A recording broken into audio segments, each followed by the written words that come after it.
we're going to consider what Jesus describes as the greatest command of all: to love God with all your heart, all your soul, and all your mind. Jesus describes this command in Matthew 22:37, when he was asked by a lawyer what the greatest command in the law of Moses was. Jesus responded by telling him to love the Lord your God with all your heart, and with all your soul, and with all your mind.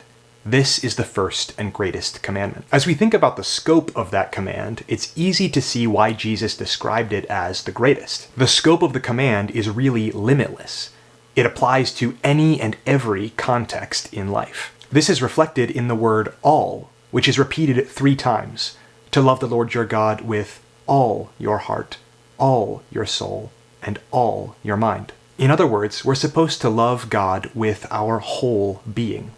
If you think of our lives like a solar system, God should be like the sun, the thing that everything else in life revolves around. Now, that kind of total and complete language begs the question, how in the world can we do that? It's true that Jesus is describing a radical reordering of our priorities. Our natural state is to prioritize ourselves first, with things that are naturally comfortable and meaningful to us. Unsurprisingly, loving God and prioritizing ourselves tend to be at opposite ends of the spectrum. Loving God involves understanding Him and choosing to be like Him. This requires a lot of introspection to evaluate our own motives and actions, to understand whether we are truly being like God or not. The Apostle Paul summarizes qualities that reflect God's character in Galatians chapter 5, where he writes that the fruit of God's Spirit is love, joy,